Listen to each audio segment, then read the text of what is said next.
La ausencia del señor Glass. La consulta del doctor Orion Hood, el eminente criminólogo y especialista en determinados trastornos morales, estaba frente al mar, en Scarborough, y tenía una serie de puertas acristaladas muy grandes y luminosas, por las que se veía el mar del norte, como si fuera una interminable muralla exterior de mármol azul verdoso. Desde allí el mar tenía algo de la monotonía de un zócalo de ese mismo color, pues las propias habitaciones estaban organizadas con un terrible orden, no muy diferente del orden terrible del mar. No hay por qué dar por supuesto que el lujo, o incluso la poesía, estuviesen excluidos de las habitaciones del doctor Hood.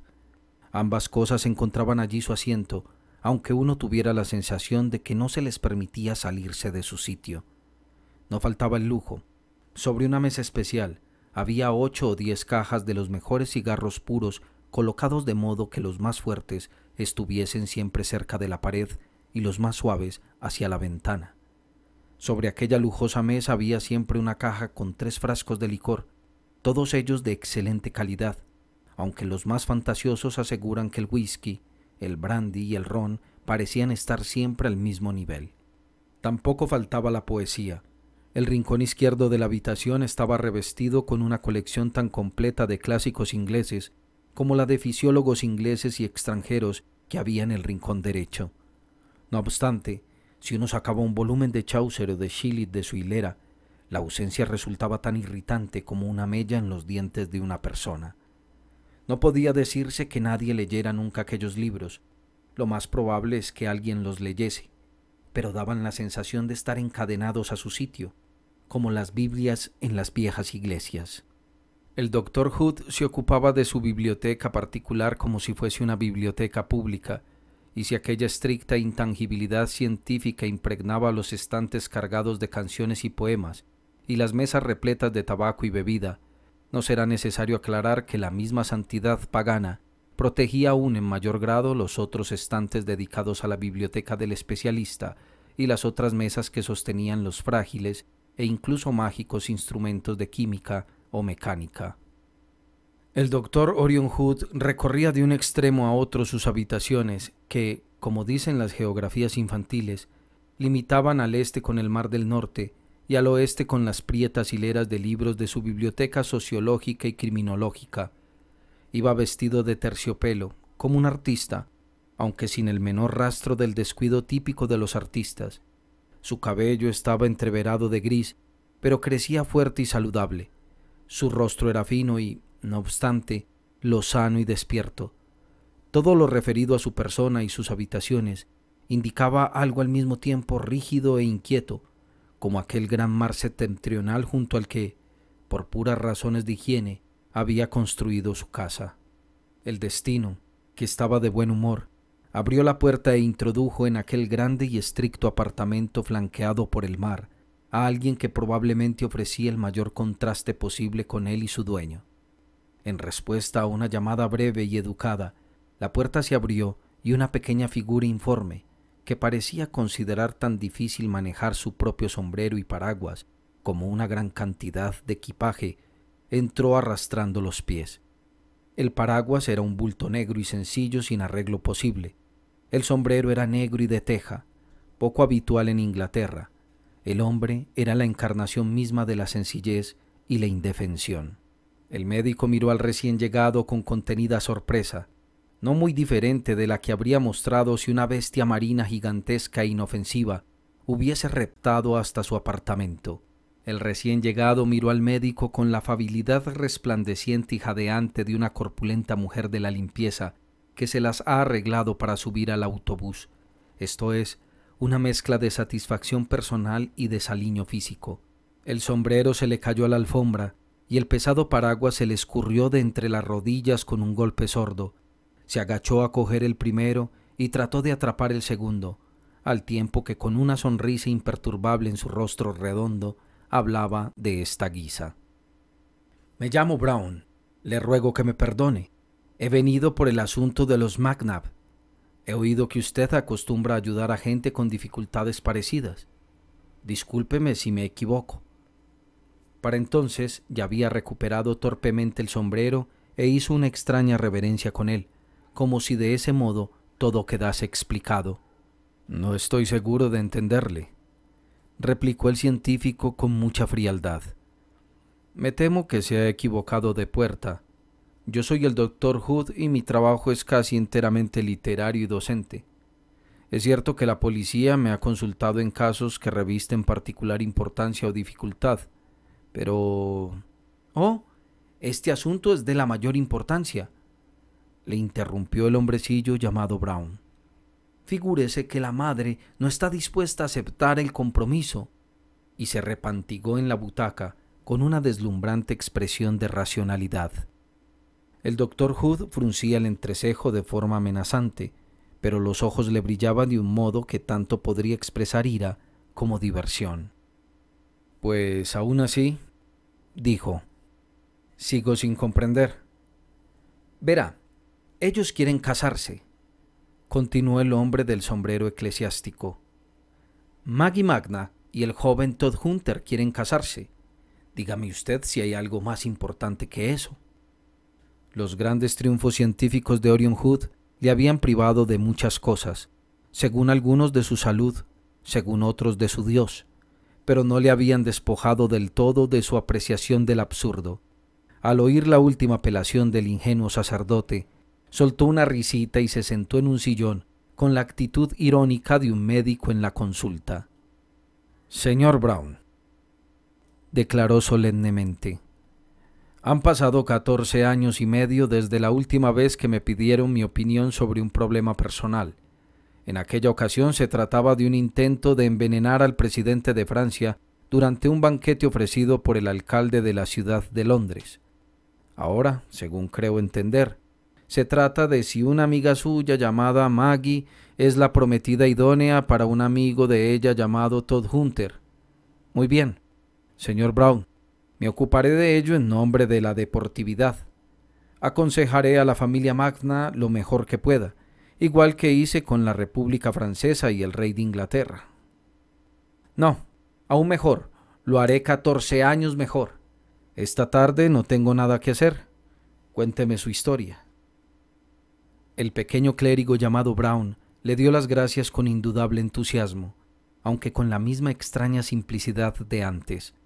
Era más como si estuviese agradeciéndole a un desconocido en un salón que le hubiere pasado las cerillas que como si le estuviese, y, de hecho, así era, agradeciendo al conservador de los Kew Gardens que le acompañase al campo a buscar un trébol de 4 hojas.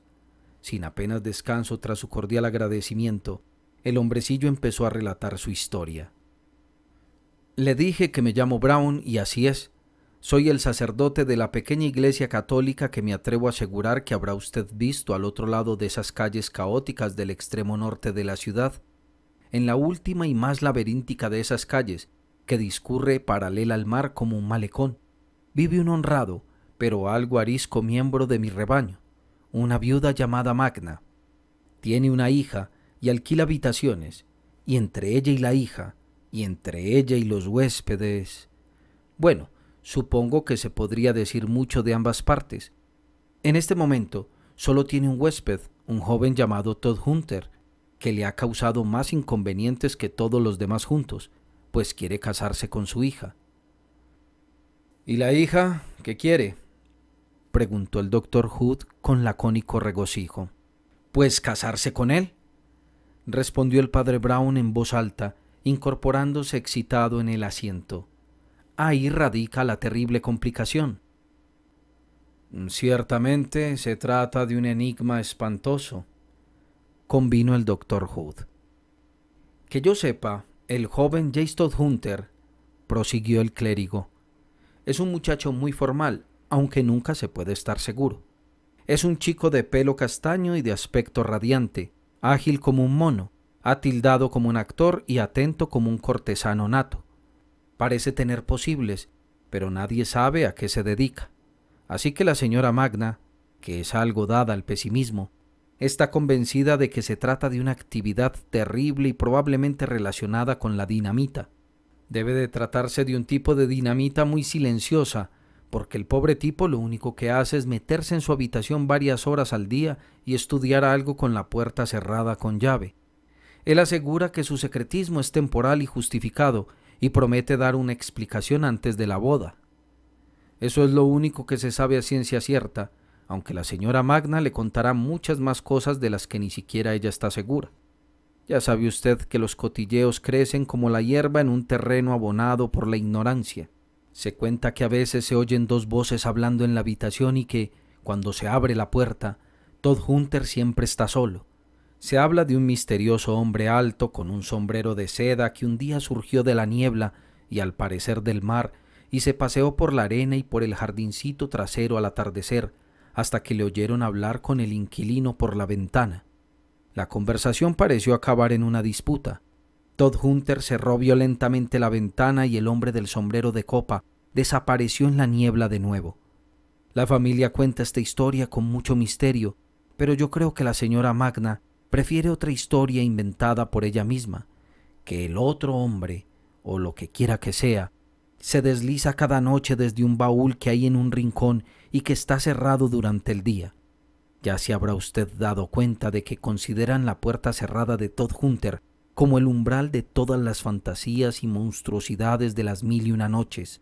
Y no obstante, ahí está ese pobre chico con su respetable chaqueta negra, tan puntual e inocente como un reloj. Paga escrupulosamente el alquiler. Es prácticamente abstemio. Se muestra dulce y paciente con los niños y sabe cómo tenerlos entretenidos un día entero.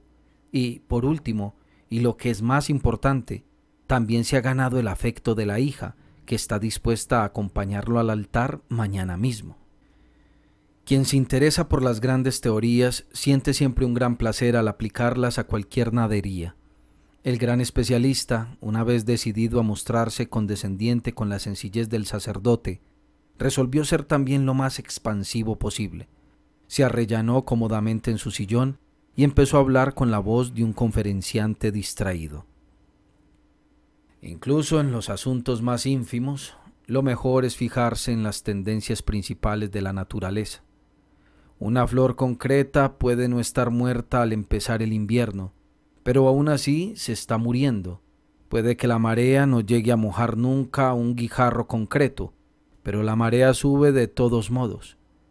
Para el científico, la historia de la humanidad es una sucesión de movimientos colectivos, destrucciones o migraciones, como la elevada mortandad de las moscas en invierno o el regreso de los pájaros en primavera.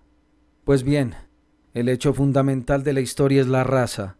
La raza produce la religión y produce guerras legales y éticas.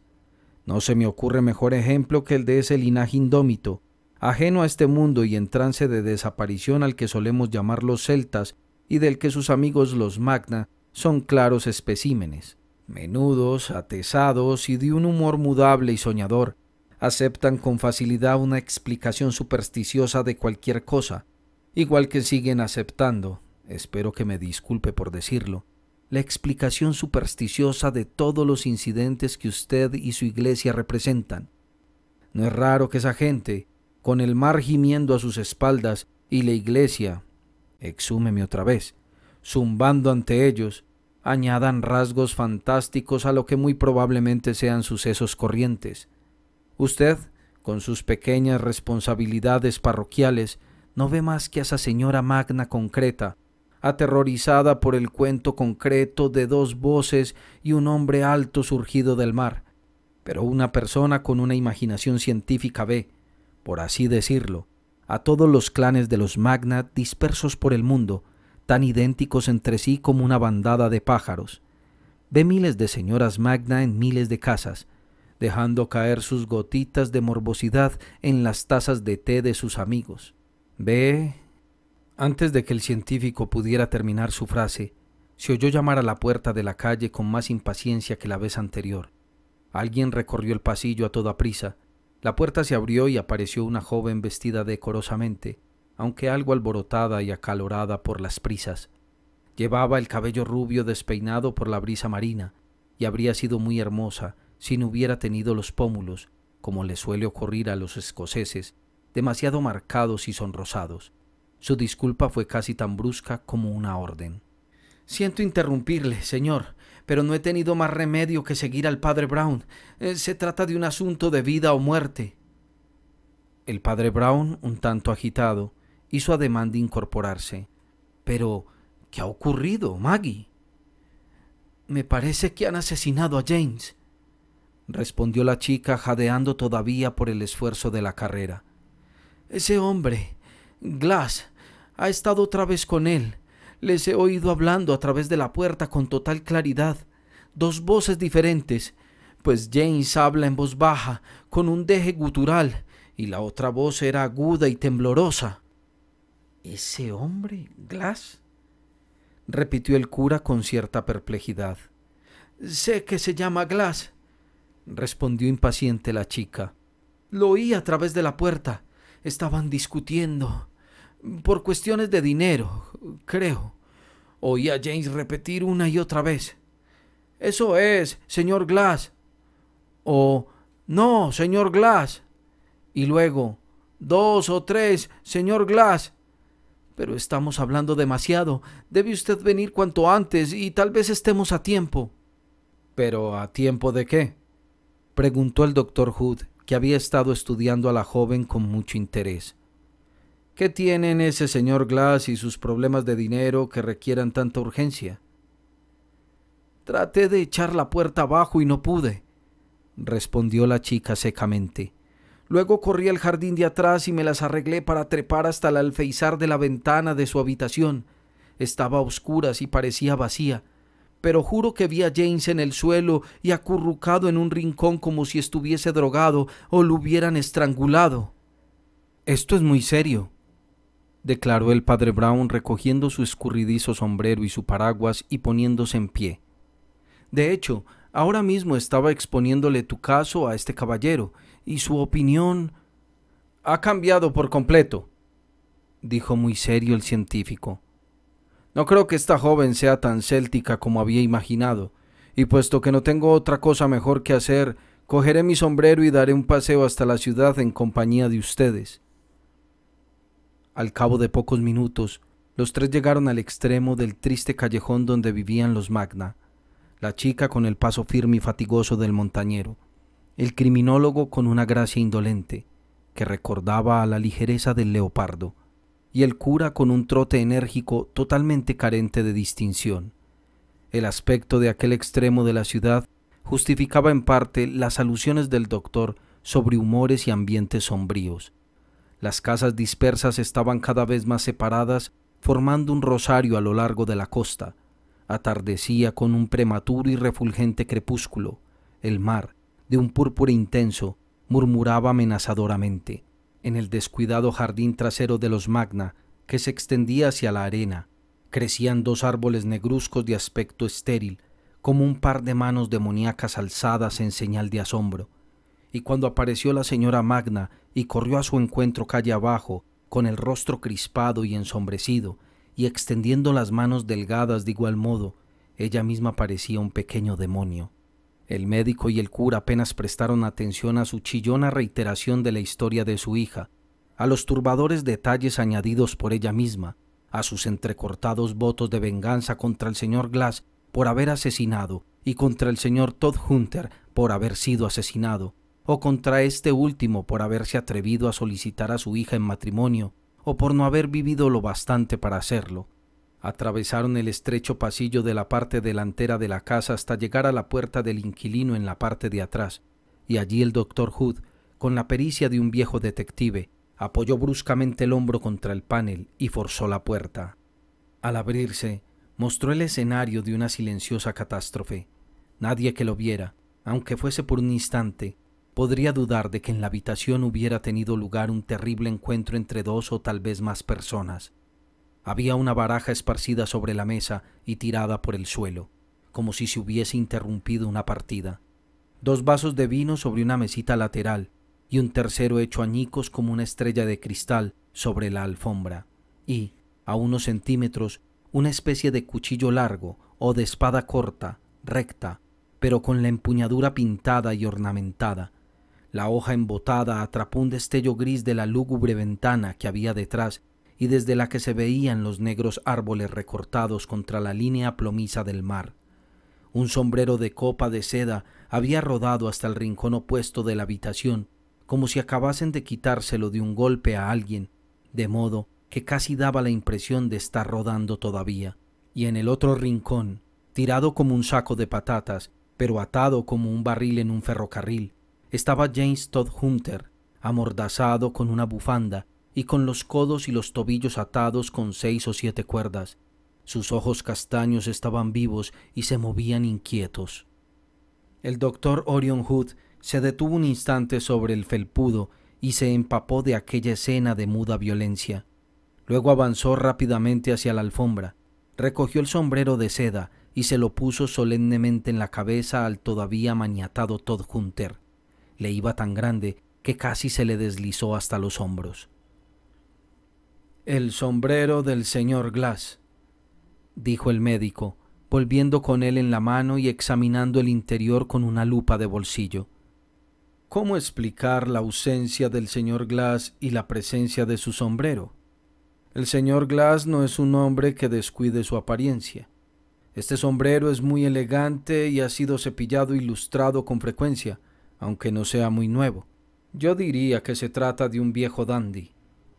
«Pero, cielo santo», gritó la señora Magna, «¿es que no van a desatarlo antes?»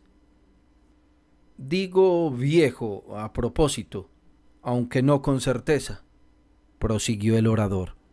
«Mis motivos para ello pueden parecer un tanto inverosímiles. El cabello humano se cae en grados muy diferentes, pero casi siempre se cae un poco y con la lupa tendría que haber visto pelillos en un sombrero que hubiese sido llevado hace poco. No hay ninguno, y eso me lleva a deducir que el señor Glass es calvo. Si añadimos eso a la voz aguda y quejumbrosa que la señorita Magna nos describió tan vivamente. Paciencia, mi querida joven, paciencia. Si consideramos a la vez la cabeza calva y el tono característico de un enfado senil, creo que podemos deducir que tiene una edad avanzada. En cualquier caso, es probable que se trate de un hombre vigoroso y casi con toda certeza muy alto. Podría basarme hasta cierto punto en la historia de su previa aparición en la ventana, que lo describía como un hombre alto con un sombrero de seda, pero creo que dispongo de indicios más exactos.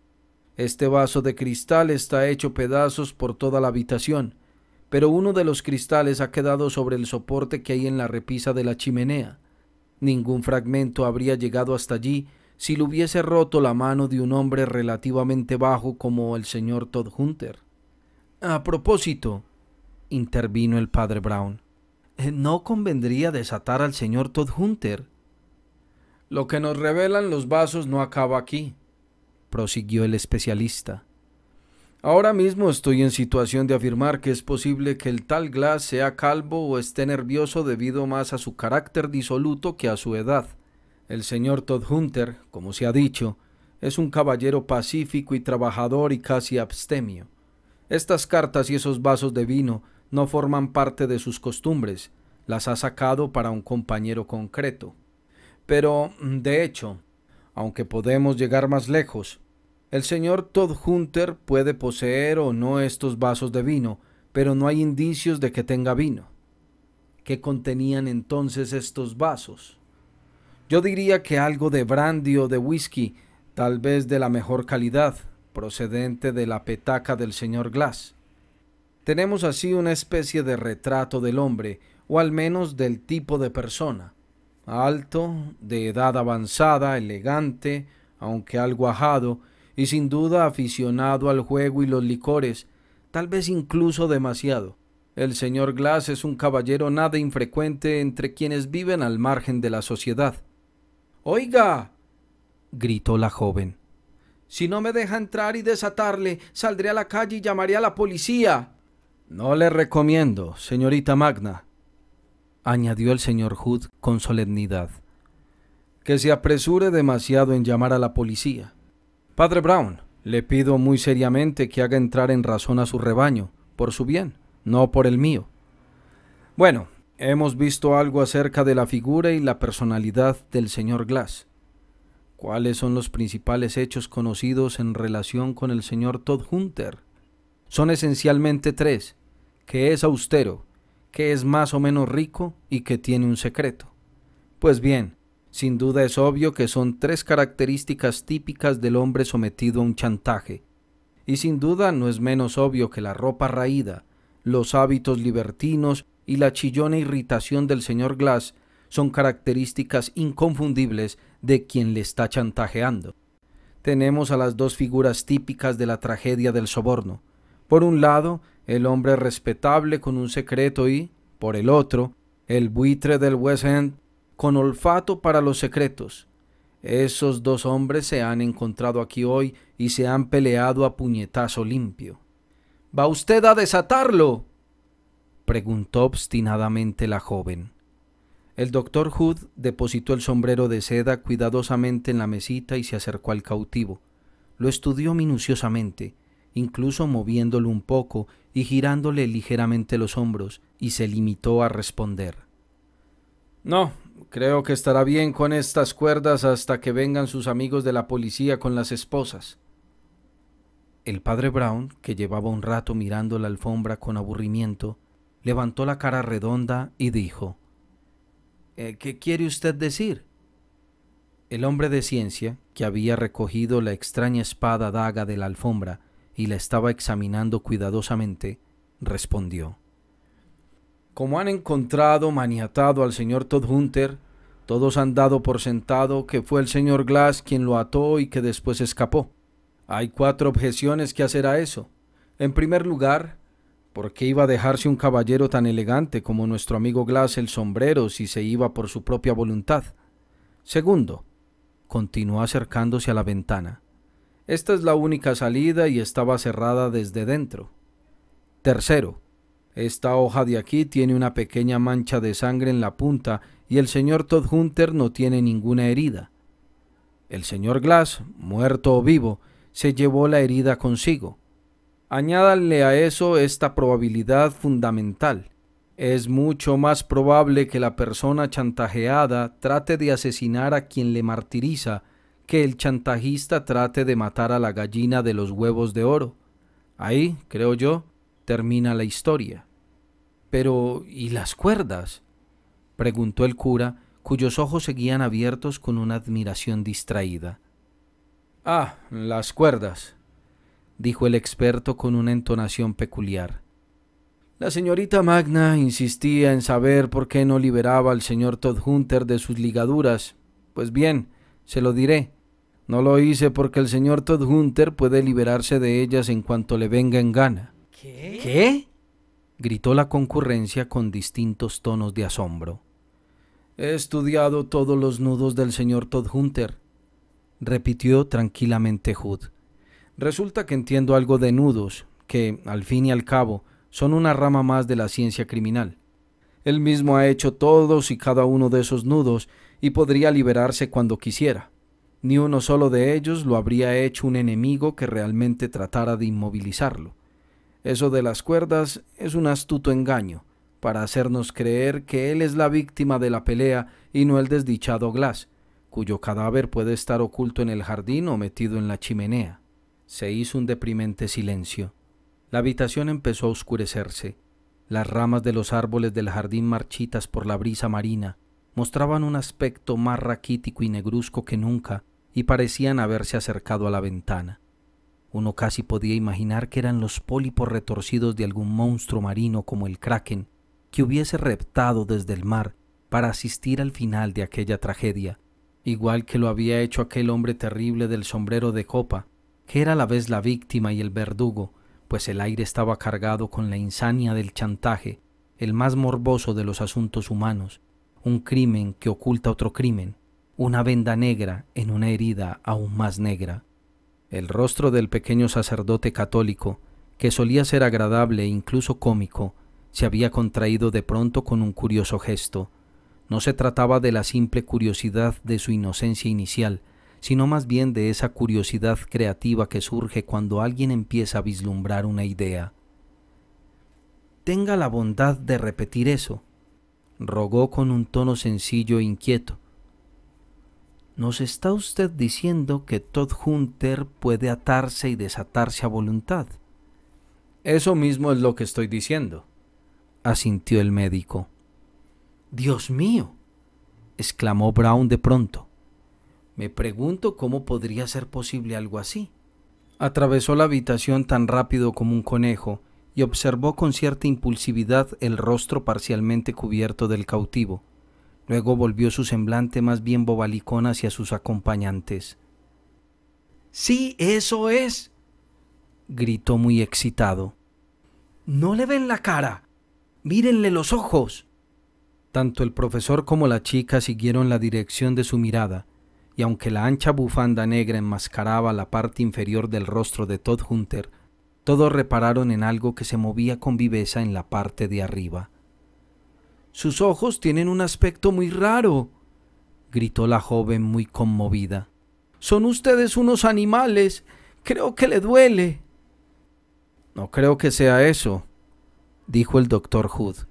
«Los ojos tienen sin duda una expresión singular, pero yo diría que esas arrugas transversales expresan una ligera anormalidad psicológica».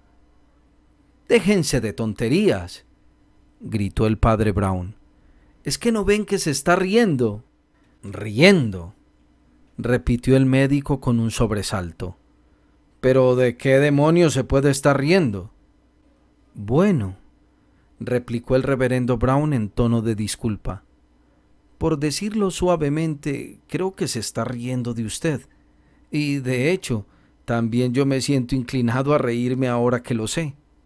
«¿Ahora que sabe usted qué?», preguntó Hood exasperado. «Ahora que sé», replicó el cura, «la profesión del señor Todhunter». Se paseó arrastrando los pies por la habitación, mirando un objeto tras otro con expresión vacía y soltando después una carcajada no menos hueca, una actitud muy irritante para quienes tenían que limitarse a contemplarlo. Se rió mucho del sombrero, todavía más del cristal roto, y la sangre de la espada casi le hizo revolcarse de risa. Luego se volvió hacia el airado especialista. «Doctor Hood», gritó entusiasmado, «es usted un gran poeta. Ha creado a un ser imaginario de la nada. Eso es mucho mejor que si se hubiese limitado a desvelar el misterio. De hecho, el misterio resulta cómico y vulgar en comparación». «No tengo ni idea de lo que está diciendo», replicó el doctor Hood con altanería. «Los hechos son concluyentes, aunque necesariamente incompletos. Puede que se trate en parte de intuición, o de poesía si prefiere llamarla así, pero solo porque los detalles no pueden comprobarse. La ausencia del señor Glass...». «Eso es, dijo el pequeño cura sintiendo vivamente. «Es lo primero en lo que debemos fijarnos, en la ausencia del señor Glass. Está tan ausente que supongo», añadió pensativo, «que nunca nadie estuvo tan ausente como el señor Glass». «¿Quiere decir usted que se ha ausentado de la ciudad?», preguntó el médico. «Quiero decir que está ausente de todas partes», respondió el padre Brown. «Está ausente de la naturaleza de las cosas, por decirlo de algún modo». «¿Pretende usted afirmar seriamente», dijo el especialista con una sonrisa, «que no existe tal persona?». El sacerdote asintió con la cabeza. «Casi es una pena», añadió. Orion Hood soltó una carcajada desdeñosa. «Ja, ja, ja, ja. Muy bien», repuso. «Antes de revisar las 1001 pruebas, veamos la primera que encontramos, el primer hecho con el que tropezamos al entrar en esta habitación. Si no hay ningún señor Glass, ¿de quién es este sombrero?». «Del señor Todhunter», replicó el padre Brown. «Pero si no es de su talla», gritó Hood con impaciencia. «Es imposible que pueda llevarlo». El padre Brown movió la cabeza con inefable afabilidad. «Yo nunca he dicho que pudiera llevarlo», respondió. «Lo que he dicho es que es su sombrero, o, si insiste en matizar tanto, es un sombrero suyo».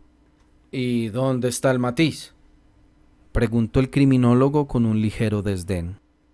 «Mi buen señor», gritó el amable hombrecillo dando por primera vez muestras de impaciencia, «si va usted calle abajo hasta la sombrería más próxima, verá que hay una diferencia entre el sombrero de un hombre y los sombreros que son suyos». «Pero un sombrerero», protestó Hood, Puede ganar dinero con sus sombreros nuevos. ¿Qué podía sacar Todd Hunter de este sombrero viejo? Conejos, respondió enseguida el padre Brown. ¿Qué? Gritó el doctor Hood. Conejos, cintas, golosinas, peces dorados, rollos de papel de colores, enumeró el reverendo caballero con rapidez. ¿No lo comprendió usted todo al ver los nudos falsos? Y lo mismo pasa con la espada. El señor Todd Hunter no tiene ningún rasguño externo, como usted dice, pero lo tiene interno. ¿Comprende lo que quiero decir? ¿Quiere usted decir en la ropa?, preguntó la señora Magna con severidad. No me refiero a la ropa, dijo el padre Brown. Me refiero al interior del señor Todd Hunter. ¿Pero de qué demonios está usted hablando?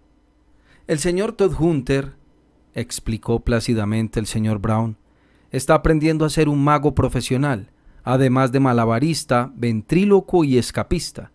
La magia justifica lo del sombrero. No hay ni rastro de pelo, no porque lo lleve puesto el prematuramente calvo señor Glass, sino porque nunca lo ha llevado nadie. Los juegos malabares explican lo de los 3 vasos, que Todd Hunter estaba aprendiendo a arrojar por el aire y a atrapar mientras daban vueltas. Pero, como hace poco que ha empezado a practicar, uno de ellos se estrelló contra el techo. Y también se explica lo de la espada, que el señor Todd Hunter tenía el orgullo profesional y el deber de tragar, aunque, una vez más, la falta de práctica hizo que se rozara ligeramente la garganta con el arma. Por eso digo que tiene la herida en su interior, que estoy seguro, por la expresión de su rostro, de que no debe de ser muy grave. También estuvo practicando el truco de liberarse de sus ligaduras, como los hermanos Davenport, y estaba a punto de hacerlo cuando todos irrumpimos en su habitación. Las cartas, por supuesto, son para juegos de manos, y están esparcidas por el suelo porque acababa de practicar uno de esos trucos de lanzarlas volando por el aire. Si no hablaba con nadie sobre su oficio, era solo para proteger el secreto de sus trucos, como hace cualquier mago. Pero el mero hecho de que un ocioso con sombrero de copa mirase una vez por la ventana y fuese expulsado con gran indignación por su parte, bastó para lanzarnos a todos por el camino equivocado de la fantasía y para infundirnos la creencia de que toda su vida estaba ensombrecida por el espectro con sombrero de seda del señor Glass. ¿Y qué hay de las 2 voces?, preguntó Maggie con la mirada fija. ¿Nunca has oído a un ventrílocuo?, preguntó el padre Brown. ¿No sabes que hablan primero con su voz y luego se contestan a sí mismos con esa voz chillona y artificial que tú oíste? Se produjo un largo silencio y el doctor Hood miró con una lúgubre y atenta sonrisa al hombrecillo que acababa de hablar.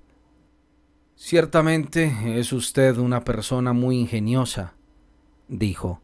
Todo este asunto parece sacado de un libro, pero hay un aspecto del señor Glass que no ha logrado usted explicar y es su nombre. La señorita Magna oyó claramente que el señor Todd Hunter le llamaba así. El reverendo señor Brown estalló en una risita infantil. Bueno, dijo, esa es la parte más tonta de toda esta tonta historia. Cuando nuestro amigo el malabarista lanzó los 3 vasos al aire por turno, los iba contando en voz alta según los atrapaba y también contaba cuando no conseguía cogerlos. Lo que dijo en realidad fue 1, 2 y 3. Se me escapó un vaso, 1, 2. Se me escapó un vaso y así sucesivamente. Nota al pie. Hay aquí un juego de palabras intraducible al español, basado en el parecido fonético entre las expresiones inglesas I miss a glass, se me escapó un vaso, y Mr. Glass, señor Glass. Por un segundo reinó el silencio en la habitación y luego todos se echaron a reír al unísono. Entretanto, la figura del rincón se deshizo de sus ligaduras y las arrojó al suelo con mucha ceremonia.